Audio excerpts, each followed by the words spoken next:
What's good, everybody? My name is Alckemy and welcome to the channel. We have a new desk setup that is super awesome. I've got a brand new monitor and I'm super excited to review it in a future video, but today we are going to be taking a look at a bass that sounds nothing like the artist, who goes by Resonant language.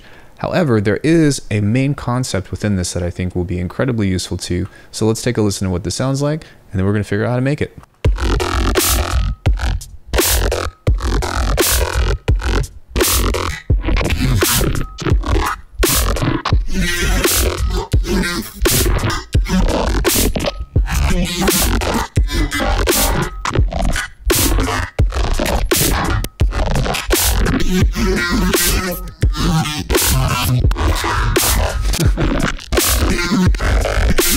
Okay, what the heck did we just listen to? Now, this is all purely in concept, and I want that to be very clear, but what I think that you're going to get out of this is taking a main bass and figuring out how to twist it and distort it in a way that you can either A, perform like I just did here, or resample in order to make your own cuts. The thing with Resonant language is that they are a very talented producer that uses a lot of different sounds, and I don't think that I would have done it justice if I would have just taken one specific sound out of all the stuff they do. However, through the listening that I've done through their main tunes that I like, I think that they source and resample a bunch of different basses and then start to kind of put it together in a way that kind of reminds me more of like glitch hop back in the day. But with this, with a patch like this, or with a patch from Eternum or my newest upcoming Eternum 3 pack, stay tuned for more, you can use these kinds of generators, you can use these kinds of variations that are somewhat randomized in order to perform different types of basses. So the key characteristics to this are you need something that has a good sub and you need a ton of effects that are randomized. And what better way to do that than in something like Phaseoplantere. So with all that out of the way, be sure that you like and subscribe to the video. Check out all the master classes that I have both right now on drums and a comprehensive guide to all things neurobass. Let's go ahead and jump into the video. This is a relatively straightforward type of bass. If I were to turn everything off, we pretty much are going to keep the limiter, but we just have a nice easy sine wave.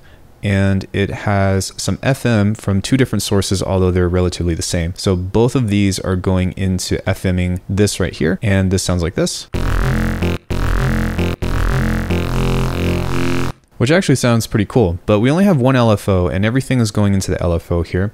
We can also see that there's a little bit of sync, and I'm trying something new to where I'm taking the sum of this entire output and throwing it into the auxiliary right here. And what that does is pretty much creates another oscillator group, but it combines everything from the initial group that you're pulling that output from, which is really cool. So from that, we can actually detune that and do a bunch of different things. But what I want to talk about more specifically with that is that on one end, we've got a little bit of notch filtering here. And then we're also sending it through some saturation because saturation is awesome.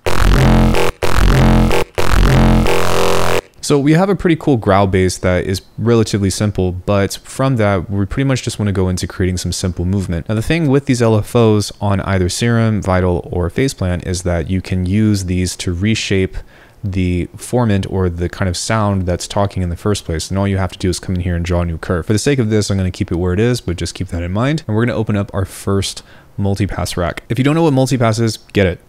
Use my discount link, just get it. There's no reason for you not to have it. But for whatever reason, we've got a pre-effects, we've got a post-effects, and then we've got a frequency split into bands that are up to 5 bands, but we're just using our low and mid. So everything below 155 Hertz is being affected with just a touch of overdrive and a reduction of gain. So however much I boosted, I tried to reduce with the gain. It's just a kind of common thing to like balance out sounds whenever you use distortion. I don't always do it, but it's something that works sometimes. And on this in particular, I just have a flanger and a phaser, and I'm modulating the cutoff with the same LFO. So what you do for this is you take the macro and you map it to the cutoff, and then on the outside, this will pop up here and you just map it to the same one. Sorry, it's over here. So we have to this. And then on the outside of the post effects, which affects the entire signal after the effects chain, I've just got kind of like a low pass filter.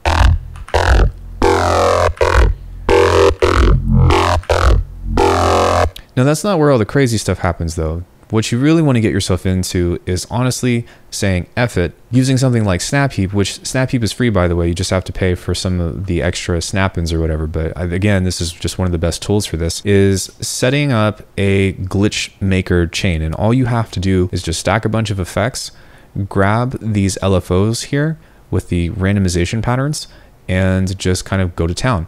So on this, I am automating the time of the delay. On this, I'm automating a pitch shifter. We've got some static distortion. I'm automating the mix of a convolution reverb, some chorus that's in mono. And then what's cool is that Faceplant has a slice EQ where you can make your own filters. So I just said F it and made some peaks and some notches.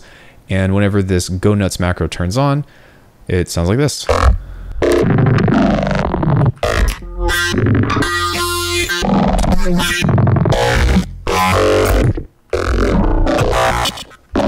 Now to get the mix of this to work, what you want to do is grab a first macro and place it on one of the mix chains here. And then the other thing that's important is that this actually has a parallel chain that is going out with just the sub. So that way, no matter what you send through this, your sub is always going to be clean. And that just kind of gives you like an extra character on this. And you can even go the next step and like high pass this if you wanted to, because it's more so just about having a bass hit under this and letting this kind of act as like a mid talker or do whatever you want. And you don't always have to do it this way. And something else that you can do is actually use a pitch shifter and modulate the whole thing, but then have an extra sub layer. So that way, even though the sub of the pitch is moving, it's still staying down below and clean by itself. So finally, the last thing that we have is another multipass. And this is just making sure that everything that is below 250 Hertz, which I would argue like maybe something around here, is in mono. And then we're using a dynamics to kind of push this up. This is like my version of OTT. It's something that Cage taught me. Go look up Cage Philophobia Uso in IKU Niku, an amazing producer, and he taught me something amazing like this, and I have to give him credit for that. So stop using OTT, just use upwards compression on a high band. It will save you a lot of headache. So this is a transgate and I'm not using it right now, but if you're wanting to have like interesting movements, but you want it to be rhythmic, then you can use a transgate like this. And this will just allow you to kind of mess with something that is still going to fit no matter what.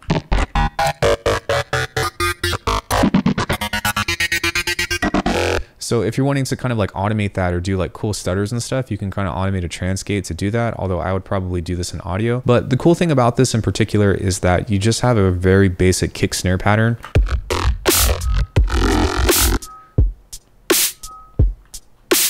Just record, you know, a bunch of F notes in whatever rhythm. And then once you have that, you know, set up a resampling channel and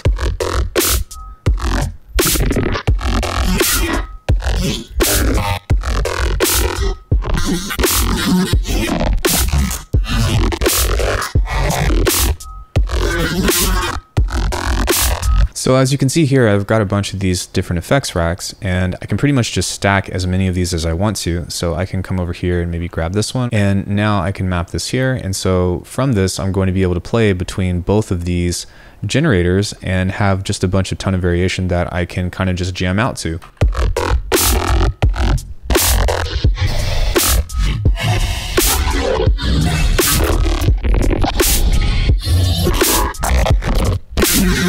And you can kind of cycle through all of these different racks and create as much variation as you want. But that's kind of the cool thing about doing randomized stuff along with some, I guess, pre-planned or pre-motivated rhythmic placements of that. So I know that this isn't quite a resonant language base that doesn't sound exactly like him, but I think that some of the methodologies where I can draw inspiration from some stuff that they might do, I don't know exactly what they do. I haven't had a conversation with them, but I definitely see some of this being useful when it comes to having a bunch of variation within bass. And I encourage you to make some of your own effect racks and explore. So that's pretty much it, guys. Thank you so much for watching. Be sure to go on my website and check out the turn-in packs because they all have stuff like this. And I will see you in the next one.